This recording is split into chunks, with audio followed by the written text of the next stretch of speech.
नरेंद्र की प्रारंभिक शिक्षा घर पर रहते हुए ही एक निजी अध्यापक के द्वारा शुरू हुई। कुछ समय बाद उनका दाखिला मेट्रोपॉलिटन इंस्टीट्यूट में करवा दिया गया।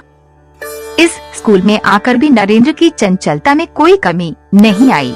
वह पहले की तरह ही उद्यम, निर्भीक और चंचल बना रहा। एक दिन एक अध्यापक कक्षा में पढ़ा रहे थे और नरेंद्र अपने कुछ साथियों के साथ गप्पे लड़ा रहा था। यह देखकर अध्यापक को क्रोध आ गया। उन्होंने नरेंद्र की टोली में से एक छात्र को खड़ा करके उसी विषय का प्रश्न पूछा जो वे पढ़ा रहे थे।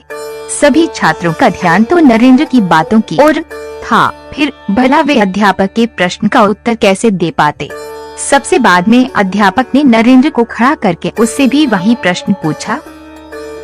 नरेंद्र ने बिना किसी समस्या के अध्यापक के प्रश्न का सही उत्तर दे दिया। अध्यापक नरेंद्र का सही उत्तर पाकर बड़े प्रसन्न हुए। उन्होंने उसे बैठने का आदेश दिया।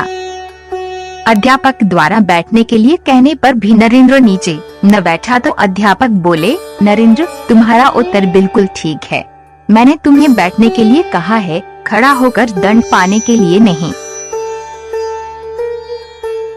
नरेंद्र ने गंभीरता से कहा, सर, मेरा उत्तर ठीक है, यह तो मैं भी जानता हूँ, किंतु फिर भी मैं दंड पाने का अधिकारी हूँ।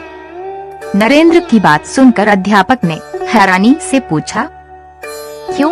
नरेंद्र ने कहा, क्योंकि सर, गप्पे तो मैं ही सुना रहा था, शेष सब तो सुन ही रहे थे।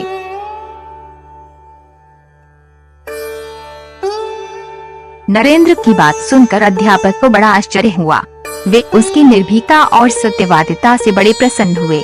उसके पास आकर पीठ थपथपाते हुए बोले, नरेंद्र, तुम्हारे बारे में मैं आज भविष्यवाणी करता हूँ कि तुम एक दिन निश्चित रूप से भारत के महान व्यक्ति बनोगे। अध्यापक की भविष्यवाणी का नरेंद्र पर यह प्रभाव पड़ा कि इसके बाद नरेंद्र ने स्कूल में शरारत करना छोड़ दिया। अब उन्हें अपने उत्तरदायित्व का बोध हो गया था।